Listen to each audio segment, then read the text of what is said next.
Olá, chegamos ao episódio 52 do nosso podcast. É uma honra ter você aqui comigo. Não se esqueça de fazer o download dos episódios anteriores e, se puder, compartilhe. Você pode estar abençoando vidas. O nosso tema de hoje é as armadilhas espirituais do século XXI, tomando por base o texto de Romanos 12:2 da Bíblia NVI. Não se amoldem ao padrão deste mundo, mas transformem-se pela renovação da sua mente para que sejam capazes de experimentar e comprovar a boa, a agradável e perfeita vontade de Deus. Vivemos em um mundo em constantes e vertiginosas mudanças. Mudanças tecnológicas, mudanças climáticas, mudanças políticas, mudanças.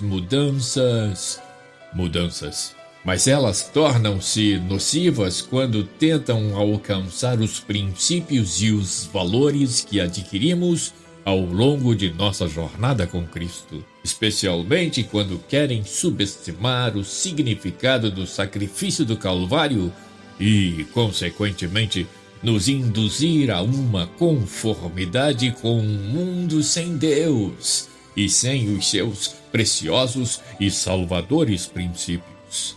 Nessa direção, é preciso analisar algumas perguntas. Nelas, nas respostas a elas e nas recomendações que se seguem, perceberemos muitas armadilhas espirituais que podem ser debeladas com o poder do Evangelho de Cristo. Vamos a essas perguntas. Pergunta número 1. O que realmente mudou nos últimos séculos na vida das pessoas? Eu quero responder com a Bíblia, já que é um tratado bíblico, um tratado espiritual. Romanos 1:18-23. Porque do céu se manifesta a ira de Deus sobre toda a impiedade e injustiça dos homens que detêm a verdade em injustiça. Porquanto o que de Deus se pode conhecer neles se manifesta, porque Deus lhe manifestou. Porque as suas coisas invisíveis desde a criação do mundo, tanto o seu eterno poder como a sua divindade, se entendem e claramente se veem pelas coisas que estão criadas, para que eles fiquem inexcusáveis. Porquanto, tendo conhecido a Deus, não o glorificaram como Deus, nem lhe deram graças, antes em seus discursos se desvaneceram e o seu coração insensato se obscureceu. Dizendo-se sábios, tornaram-se loucos e mudaram a glória do Deus incorruptível em semelhança da imagem de homem corruptível e de aves e de quadrúpedes e de répteis. Muitas mudanças, muitas armadilhas. A pergunta número 2. Hoje é mais difícil ser fiel a Deus do que nos tempos de José, Gênesis 39:7, e Daniel 1:8? Eu respondo a essa pergunta com a palavra de Cristo à igreja de Pérgamo. Apocalipse 2:12. E ao anjo da igreja que está em Pérgamo escreve: isto diz aquele que tem a espada aguda de 2 fios. Conheço as tuas obras e onde habitas, que é onde está o trono de Satanás, e retens o meu nome e não negaste a minha fé, ainda nos dias de Antipas, minha fiel testemunha, o qual foi morto entre vós, onde Satanás habita. Ou seja, é possível ser fiel em qualquer circunstância, tempo e lugar. E o Senhor elogia isso. Pergunta número 3. O diabo, o nosso adversário espiritual, mudou A resposta é não. Não mudou e não mudará nem com o advento do milênio. Continuará matando, roubando e destruindo, porque foi para isso que veio, afirma a palavra.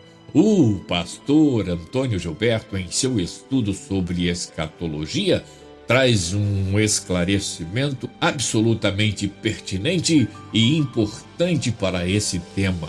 Ele pergunta: por que Satanás será solto após o milênio de justiça e paz? O pastor Gilberto aponta um texto muito interessante de Apocalipse 20, verso 3, que eu leio para você. E lançou-o no abismo, e ali o encerrou, e pôs selo sobre ele, para que não mais engane as nações, até que os 1000 anos se acabem, e depois importa que seja solto por um pouco de tempo. Prossegue o pastor Antônio Gilberto, respondendo a sua própria pergunta com alguns abalizados comentários. Para que fique provado que o coração humano não convertido permanece inalterável diante de Deus, mesmo sob o reino pessoal do Filho de Deus.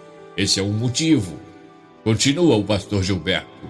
Esse fato mostra também que o problema de o homem pecar não é primeiramente o de ambiente, é problema de coração inconverso, rebelde, pecaminoso, enganoso, tenebroso. O problema fundamental do homem não é o de condições ambientais favoráveis, mas da sua situação de perdido pecador em que ele se encontra, a qual somente Jesus pode resolver. Através dessa liberdade provisória de Satanás, prossegue o pastor Antônio Gilberto, Deus, pela última vez, demonstra que o homem por si mesmo jamais se salvará, mesmo sob as melhores condições ambientais, como as do milênio. Isto desmente de uma vez por todas a chamada teologia da libertação. Através dessa curta liberdade de Satanás, Deus demonstra que ele é totalmente incorrigível, pois, após ficar 1000 anos confinado, uma vez solto, continua o mesmo de sempre. Como vemos, diz o pastor Antônio Gilberto, em Apocalipse 20, de 7 a 9. Eu leio para você. E acabando-se os 1000 anos, Satanás será solto da sua prisão e sairá a enganar as nações que estão sobre os 4 cantos da terra, Gog e Magog, cujo número é como a areia do mar, para se ajuntar em batalha. E subiram sobre a largura da terra, e cercaram o arraial dos santos e a cidade amada, e de Deus desceu fogo do céu e os devorou. É justo, finaliza o pastor Antônio Gilberto, é justo crer que os anjos decaídos, que num remoto passado, juntamente com Satanás, rebelaram-se contra Deus, serão julgados juntamente com Satanás. Veja Judas, versículo 6 e 2 Pedro 2, 4. Minha pergunta número 4, Deus mudou? Minha resposta objetiva, não. Meu texto objetivo para exemplificar que Deus não muda. Ele mesmo o disse, Malaquias 3:6. Porque eu, o Senhor, não mudo. Por isso, vós, ó filhos de Jacó, não sois consumidos. Glória a Deus por sua infinita misericórdia. Minha pergunta número 5. Era melhor no passado ou é melhor nos nossos dias? Para mim, particularmente, hoje é muito melhor. Sabe por quê? O sacrifício já foi realizado. Hebreus 9:12. Nem por sangue de bodes e bezerros, mas por seu próprio sangue, entrou uma vez no santuário, havendo efetuado uma eterna redenção. O preço já foi pago. Eu leio para você 1 Coríntios 6:20. Porque fostes comprados por bom preço. Glorificai, pois, a Deus no vosso corpo e no vosso espírito, os quais pertencem a Deus. Se só faltam as bodas, eu leio para você Apocalipse 19:7. Regozijemo-nos e alegremo-nos e demos-lhe glória, porque vindas são as bodas do Cordeiro e já a sua esposa se aprontou. Dê um pouquinho só, isso mesmo, falta só um pouquinho. Hebreus 10:37, porque ainda um pouquinho de tempo e o que há de vir virá e não tardará. Assim, penso que a maneira de escapar dos perigos e das armadilhas espirituais do século XXI é produzir o fruto do Espírito de que trata Gálatas 5:22. Produzir o fruto do Espírito é agir com bom senso, e o bom senso, segundo Hal Urban, tem 10 mandamentos à luz da Bíblia. Ele os enumera em seu livro, os 10 mandamentos do bom senso, os quais trago aqui para o fechamento da nossa reflexão. Primeiro mandamento do bom senso: não se deixe conduzir pelos valores da cultura popular. Eles o impedem de pensar com a própria cabeça. Provérbios 9:6 e Romanos 12:2, que eu leio para você. Provérbios 9:6. Deixai os insensatos e vivei, e andai pelo caminho do entendimento. Romanos 12:2. E não sede conformados com este mundo, mas sede transformados pela renovação do vosso entendimento, para que experimenteis qual seja a boa, agradável e perfeita vontade de Deus. Mandamento número 2: não se apaixone pelo dinheiro e pelas posses, eles o tornarão ganancioso e frívolo. Provérbios 11:28. Aquele que confia nas suas riquezas cairá, mas os justos reverdecerão como a folhagem. 1 Timóteo 6:10. Porque o amor ao dinheiro é a raiz de toda espécie de males, e nessa cobiça alguns se desviaram da fé e se transpassaram a si mesmos com muitas dores. Lucas 12:15. E disse-lhes: acautelai-vos e guardai-vos da avareza, porque a vida de qualquer não consiste na abundância do que possui. Mandamento número 3: não empregue um linguajar destrutivo. Ele ofende tanto os outros quanto você. Provérbios 12:18. Há alguns que falam como que espada penetrante, mas a língua dos sábios é saúde. Provérbios 19:6. Os lábios do tolo entram na contenda, e a sua boca brada por açoites. Efésios 4:29. Não saia da vossa boca nenhuma palavra torpe, mas só a que for boa para promover a edificação, para que dê graça aos que a ouvem. Mandamento número 4. Não julgue os outros. É melhor concentrar nos seus próprios defeitos. Provérbios 20, verso 9.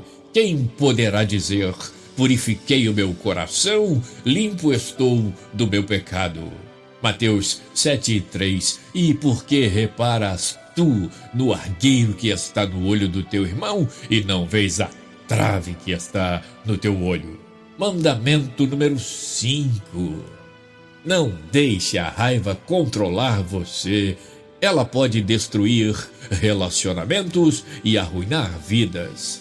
Provérbios 29:11. O tolo revela todo o seu pensamento, mas o sábio o guarda até o fim. Provérbios 19:19. O homem de grande indignação deve sofrer o dano, porque se tu o livrares, ainda terás de tornar a fazê-lo. Efésios 4:31.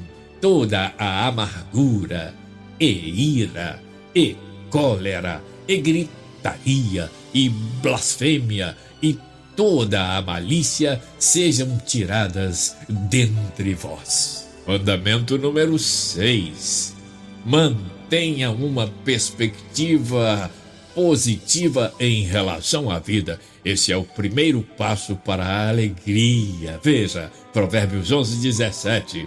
O homem bom cuida bem de si mesmo, mas o cruel prejudica o seu corpo. Filipenses 4:8. Quanto ao mais, irmãos, tudo que é verdadeiro, tudo o que é honesto, tudo o que é justo, tudo o que é puro, tudo o que é amável, tudo o que é de boa fama, se há alguma virtude e se há algum louvor, nisso pensai. Mandamento número 7. Valorize o que as pessoas têm de melhor. É preferível construir a demolir. Provérbios 27:17. Como o ferro com ferro se aguça, assim o homem afia o rosto do seu amigo. Provérbios 25:11. Como as maçãs de ouro em salvas de prata, assim é a palavra dita a seu tempo. 1 Tessalonicenses 5:11. Por isso, exortai-vos uns aos outros e edificai-vos uns aos outros, como também o fazeis. 8º mandamento. Seja impecável em sua integridade.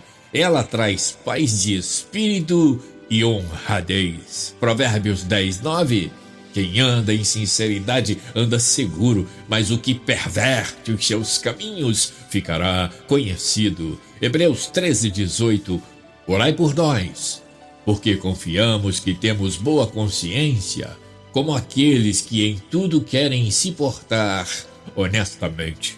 Mandamento número 9. O 9º mandamento do bom senso, segundo Hal Urban. Ajude os necessitados.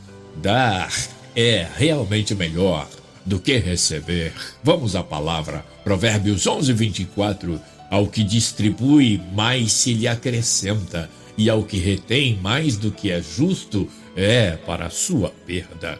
A alma generosa prosperará, e aquele que atende também será atendido. Lucas 6:38. Dai e ser-vos-á dado, boa medida, recalcada, sacudida e transbordando, vos deitarão no vosso regaço, porque com a mesma medida com que medirdes, vos medirão de novo. 10º e último mandamento do bom senso. Faça tudo com amor. É a única maneira de encontrar a paz verdadeira e a realização. Provérbios 3:3. Não te desamparem a benignidade e a fidelidade. Ata-as a teu pescoço, escreve-as na tábua do teu coração. Primeira Epístola aos Coríntios, capítulo 16, verso 14. Todas as vossas coisas sejam feitas com amor.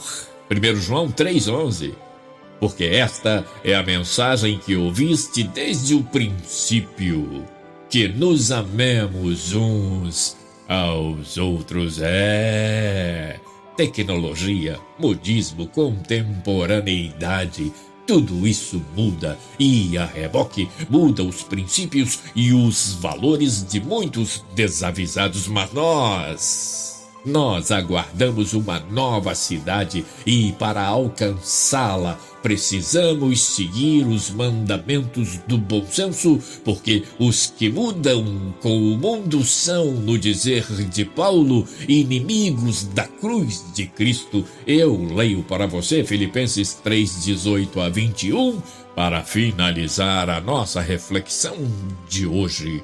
Porque muitos há, dos quais muitas vezes vos disse, e agora também digo chorando, que são inimigos da cruz de Cristo, cujo fim é a perdição, cujo Deus é o ventre e cuja glória é para a confusão deles que só pensam nas coisas terrenas, mas a nossa cidade está nos céus, de onde também esperamos o Salvador, o Senhor Jesus Cristo, que transformará o nosso corpo abatido para ser conforme o seu corpo glorioso, segundo o seu eficaz poder de sujeitar também a si todas as coisas. Pensa nisso, e o Deus soberano te faça repousar em paz e segurança. Obrigado por estar aqui comigo. Até o próximo episódio,